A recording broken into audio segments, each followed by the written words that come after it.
Pour régler la profondeur de rainage, vous devez manœuvrer la vis située à l'arrière du bâti.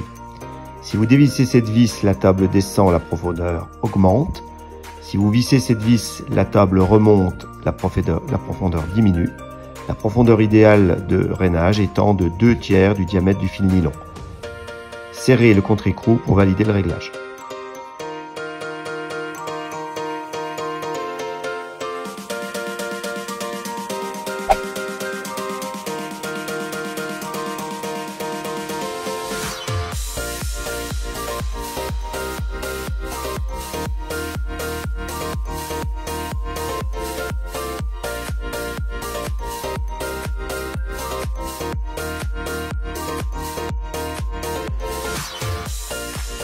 Première chose à faire, c'est placer de l'eau dans le bac de l'éponge et sursaturer d'eau l'éponge. Nous allons la placer sous la meule diamantée en position verticale pour que celle-ci baigne bien dans l'éponge et soit parfaitement lubrifiée.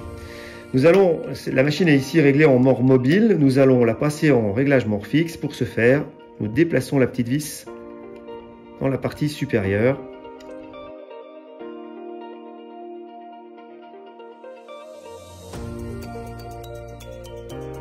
Une fois l'opération réalisée, vous voyez, j'ai un mort qui est mobile et qui vient mettre en position le verre et le plaquer contre le mort fixe. Et ce mort fixe, et c'est là l'astuce, se déplace grâce à la molette ici de réglage, se déplace par rapport à la fraise diamantée. Et nous allons, à l'endroit où le verre a une épaisseur la plus faible, régler la distance du mort fixe et de la meule, de la fraise diamantée, de la meule diamantée, à peu près à 1/3 de la face avant, 2/3 derrière. Donc nous allons faire des réglages pour que, je le répète, à l'endroit où le verre est le plus faible, positionner la meule diamantée à 1/3 finalement d'épaisseur à cet endroit-là de la face avant. Voilà, il suffit ensuite de réaliser le rainage comme nous verrons tout de suite après.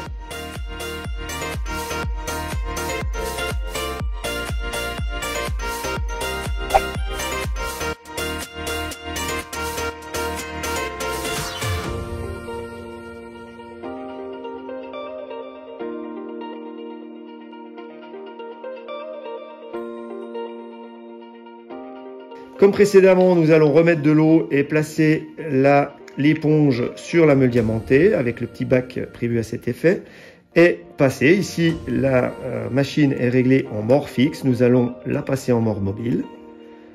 Pour exécuter des verres de faible épaisseur ou des verres ménisques convergents, en général, c'est ce genre de choses. Vous voyez ici, les deux morts s'actionnent symétriquement par rapport à la meule diamantée, ce qui va avoir pour effet de centrer l'épaisseur au bord, de centrer la meule au milieu de l'épaisseur sur tout pourtour du verre. Donc ici, nous avons plus d'action à faire sur cette molette de réglage puisqu'elle n'actionne plus rien, mais simplement rainer le verre comme on va voir tout de suite après, et le verre va être guidé au milieu de l'épaisseur partout.